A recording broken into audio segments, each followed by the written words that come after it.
Welcome back to Mets Daily. It's Thursday, January 23rd, 2025. I'm your host, Jake Brown, at Jake Brown Radio. Make sure you hit subscribe, share the channel with your friends, your family. Tell all the Mets fans to subscribe to Mets Daily and smash that thumbs up below. It helps us so much. You see the fireworks. It's a celebration. We got a lot to get into. Saturday, by the way, we'll see you at Amazing Day at Citi Field. I will be there. We'll be getting content. If you watch the show, or if you don't, make sure you find me, and we'll get some reaction to you about the Mets offseason and the future. Let's get right into it here on this Thursday. I recorded a show and then had to re-record because of breaking news, which I'll get into in a second. But first off, we start with the news of the day on Twitter and everywhere is Pete Alonso potentially on his way to the Toronto Blue Jays? Can it be? Will he be a Blue Jay? Well, there's a lot of people who are shooting down the reports that we've seen on Twitter about this, and let's get into it. Of course, my guy Mark Healy, who a lot of people, they may not know or they may not trust him. I think Mark's got good sources, so I would put more faith in a Mark than a lot of people think. I think he's getting disrespected a little bit. Hector Gomez has been wrong on a lot of things. I don't know Hector Gomez personally, so I can't really react to that. And then, of course, Andy Martino. Mark Healy tweeting on Thursday, I'm hearing Pete is close to signing with the Jays. Don't know specific numbers. Hector Gomez reports the Blue Jays have an offer out to Pete Alonso, a competitive offer, and they believe they will land him. And Andy Martino of SNY said talks between Pete Alonso and the Blue Jays are advancing. We knew Pete Alonso and the Blue Jays made a lot of sense. We weren't sure once they signed Anthony Santander if that was still going to be the case, but in reality is the Blue Jays have a very rich owner. They want to put out a competitive product. They got themselves one of the best power hitters on the market, and now they got a chance to add another. And if they do keep Vladdy, have three incredible 40-homer hitters in the middle of the order, and they can be intriguing. What the Blue Jays are thinking here is, hey, the American League is wide open. The AL is up for grabs. We saw the Yankees coast to the World Series, having maybe the easiest cakewalk to get there by playing the Royals and the Guardians. And the Blue Jays are saying, hey, we want a part of this party.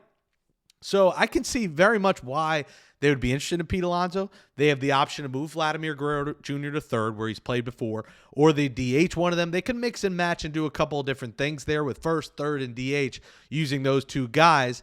And I think it makes a lot of sense. Now, to the Mets fans saying, David Stearns, get this done. Steve Cohen, get this done. The Mets have offered Pete Alonso to come back here multiple times. The 7-year offer last year, recently the 3-year $70 million offer that was reported to potentially make him the fourth highest paid first baseman in all of the sports. So honestly, I'm sick and tired of the fan base blaming the Mets on this.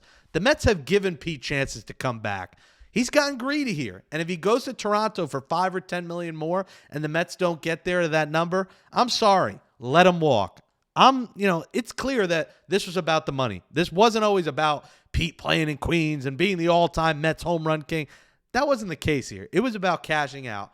And, more power to him. I think every player has the right to go out and get the bag and get the contract that they deserve. And I'm sure he's felt disrespected by Juan Soto getting the contract he did, by other things that have happened. But the Mets have set their number on Pete Alonso. And I'm tired of fans thinking they know more than David Stearns. They're calling David Stearns cheap. I'm a diehard Mets fan just like you guys watching this are.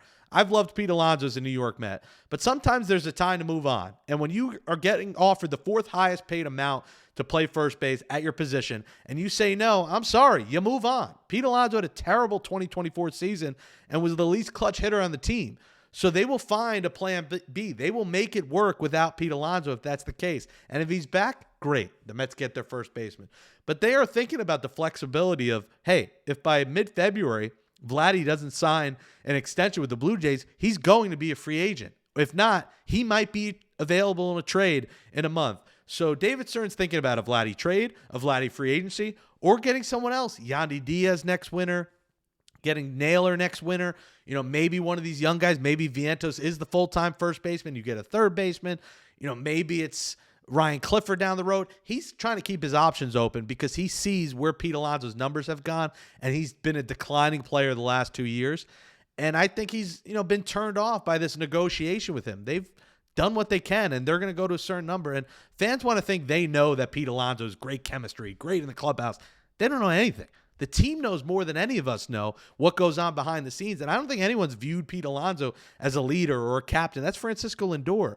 So I think the Mets know the person, the player that Pete Alonso is, and they have their number, and they're not going to go past it. And I think that's good business. That's how you operate a team. Just because Steve Cohen could wipe his butt with Pete Alonso's contract and that money doesn't mean you should just give it to him to make the fans happy and to make him the home run king and he's homegrown.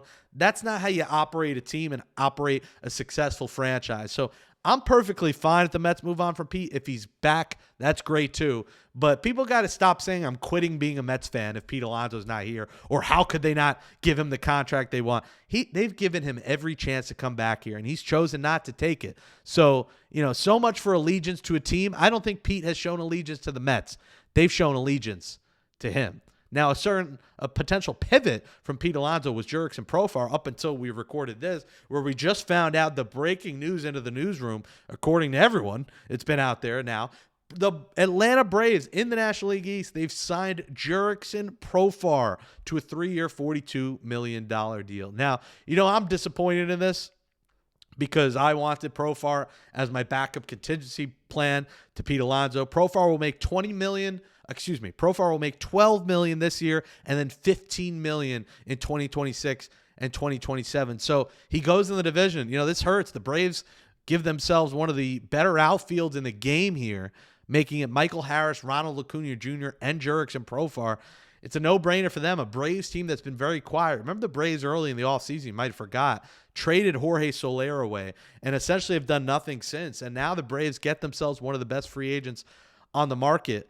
And I think this is great for them. It sucks for the Mets. They've lost a potential pivot from Profar coming off a career year, a 380 OBP, 85 ribbies. Profar gives you position flexibility. He's not a Gold Glover, but plays a lot of positions. And this is a good move for the Braves. And now you think, hey, if Alonso is gone, what do the Mets do at first base? So let's take a look now at the updated first base list. Honestly, right now, I think Mark Vientos is slated to be the Mets' first baseman. It's not what I love. Vientos, I'll correct what I said yesterday, that he hasn't played first. He did play some first base in the minors a couple of years ago, so he has some experience at first, so I will correct myself. Yesterday, I said he's never played first. He has in the minors. So I'm looking at Vientos being the first baseman. Maybe the Mets bringing Jose Iglesias back, and he's the opening day third baseman. And then at some point, we see Acuna and Mauricio in the mix. Honestly, I don't think that's that bad. Obviously, Jose Iglesias Candelita, oh my God, it's probably not going to replicate the numbers he put up last year. I mean, that's impossible. He had 337. He was the most clutch hitter on the team. But if you think about Iglesias third, Vientos first, McNeil for now at second, I don't think that's that bad. Like, those were the guys that helped the Mets win and get to the playoffs last year. It wasn't really Pete Alonso and his solo home runs and blowouts. It was really Iglesias and Vientos. And I think Stearns is looking at, hey, this is more cost efficient. We can maybe still get Vladdy. We can add to the bullpen. We could definitely bring Iglesias back now. I don't think it's a bad pivot. That's probably my thought. Vientos. Second on this list, I put Jesse Winker. Maybe he gets a few starts. Winker slated to be the DH/backup outfielder. He said he's open to playing a little bit of first base. Not a great defensive option, but he's there. Two trade options. Vladdy, who I've mentioned. Again, if the Blue Jays sign Pete and then they don't come to an extension by spring training with Vladdy, maybe Vladdy becomes a free agent target. Now the Blue Jays are going to have three potential 40-homer hitters, two of them being boom or bust in Santander and Alonso if they do add Pete. So maybe Vladdy's available. Lamonte Wade Jr. from the Giants, he would have to be a trade. He'll be a free agent next year.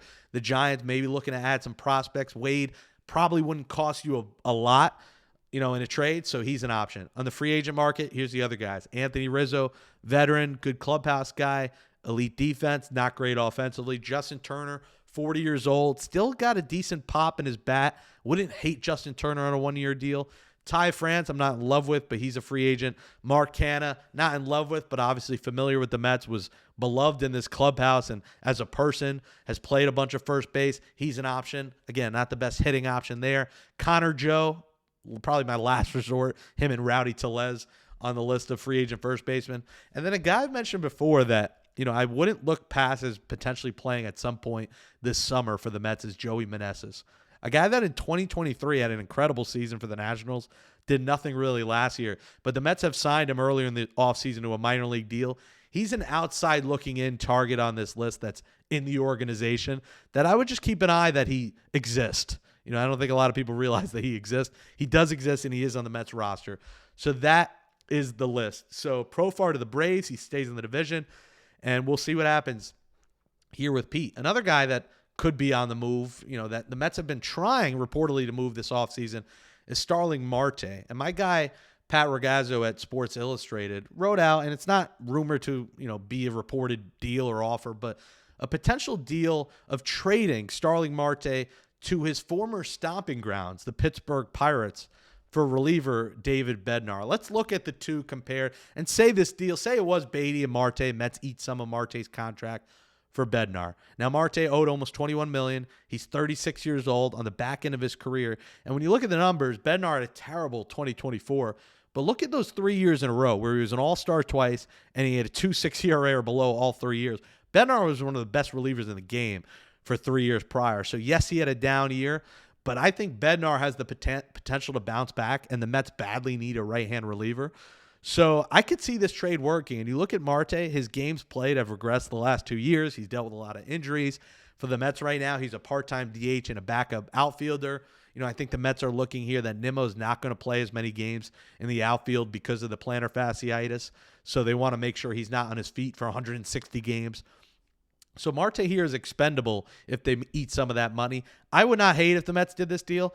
I am also not against Marte staying. Marte gives you some speed, some stolen base potential. He's really good against lefties. I think that Winker-Marte 1-2 punch at DH honestly wouldn't be bad. Marte is a late game pinch runner. The Mets don't have a fast lineup, so he is an option late in games. So I would not hate this deal if it happened, but I think it's pretty clear the Mets are trying to trade Marte, but are also fine if he's part of the fold here in 2025. Well, a lot to get into, a lot of rumors, a lot of speculation.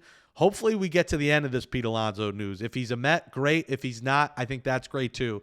But a lot of fans need to trust David Stearns, the guy in his first year as GM that had them 2 wins from a pennant. And you could say all that you want, that it was a fluke, whatever it was. He put a roster together of guys that got along and a collection of players that worked, that came very close to taking down the almighty Dodgers. And in the end, the Dodgers are probably winning this year and multiple years. And I'm not saying that's, how you structure your team, but I've seen a lot of comments of, why can't the Mets do it like the Dodgers? What the Dodgers doing are unprecedented in the history of the sport. Yankees didn't even do stuff like this. This is unheard of.